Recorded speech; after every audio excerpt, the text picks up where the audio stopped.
Hey there, this is Reuven Lerner. I've been teaching Python for more than 30 years, and throughout that period, there's been one constant: exercises, practice. Because if you don't practice your Python skills, you won't get better. If you aren't challenged all the time in class, you won't be better at it outside of class. That's why I've published books. My book, Python Workout, whose second edition came out about 2-3 months ago, is 200 exercises to improve your Python skills. My book, Pandas Workout, which came out about 2 years ago, is similar: 200 exercises to improve your Panda skills. But that's not all. I publish a newsletter, Bamboo Weekly, with new Pandas exercises each and every week. Well, when a few years ago I set up my LernerPython.com platform for learning Python, it included not just courses, not just office hours, but exercises, lots and lots of exercises. So no matter what class you take from my platform, it will include exercises. That's great, except how did I run those exercises? Well, if we look at my Intro Python Fundamentals course, you can scroll down here and see that I would list exercise number 1, weather reaction, and exercise number 1, solutions to the weather reaction. Both of these have been, until now, just videos. That is to say, you would watch the video of me explaining what the problem was, and then in the next video, you'd watch me explain what the solution was. And that worked for many people, but it wasn't enough. That's why I'm really excited to show you something new on the LernerPython platform as of just the last few days. So let's take this example exercise from Intro Python Fundamentals. You see the title, it's a little big, I know. You see the video, but down here, this yellow button says Launch Practice Environment. And this is something that I've custom made right here. Let's actually reset everything so you can see it from the beginning. And basically, it tells you what the problem is. Let's make this a little bigger. You can see what the problem is: weather condition checker. Ask the user what today's weather is. Then, if it's rain or snow, print something negative. If it's sun, print something positive. If it's neither, print you don't know what it is. This is an in-browser Python editor. So I can say here, weather equals input of today's weather. I can say if weather equals rain or snow. Then I'll say, print boo-hoo. Elif weather equals sun. Then I'll say print that is great. And otherwise, I'll say print I do not know what to think. Now, here's the thing. Can I run it? Sure, I absolutely can. So now I can run it here in the browser. I will say it is going to be snow today. And it says enter today's weather, and it says boo-hoo. Does this program work? Well, the answer is yes, kind of, but it does not do what the specifications indicate. How do I know that? Well, I can go over here to the right-hand side of this exercise page, and I can say, I'm done, review my code. And it's going to find at least one problem. Now, what is this doing? This is going to an AI chatbot that has been trained on all of my writing. And it says, good news, your code accomplishes the task. Here's what else works well. But this works, but not for the reason you might think. Look at this line. And it explains to you what's going on. Now, I can go back here and then change it. I can say here, or weather equals snow. And then I can ask it, check again, review my code again. Your code now accomplishes it perfectly. Oh, you're checking for sun, but it mentions sunny. So it's really going back and forth here.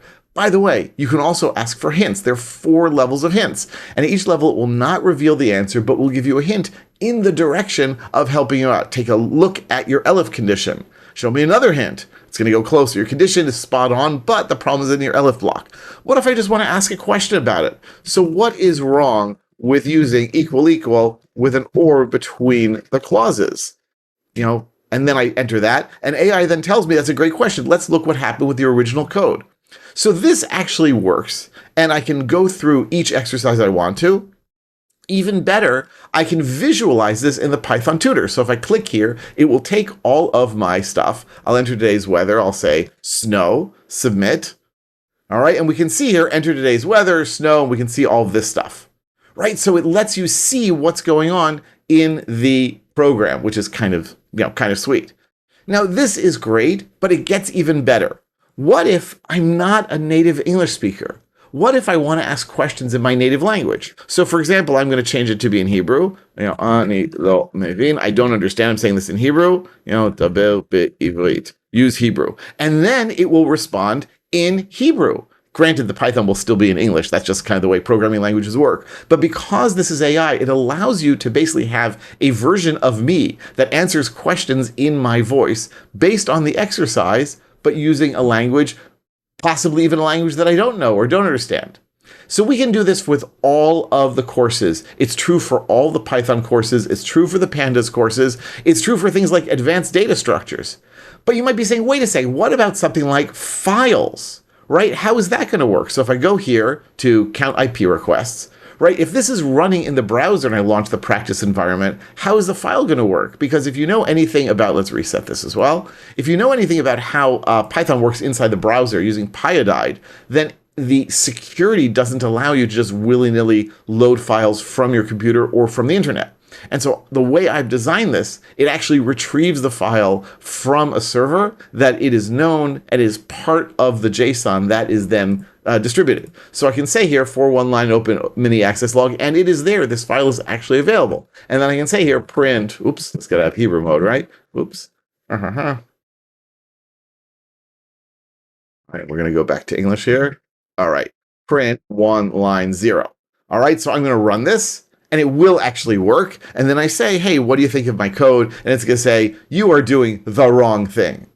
So if you are developing modules, if you're developing packages in order to answer questions on LernerPython.com, you can also do that. The editor opens up multiple tabs, each tab referring to a different file.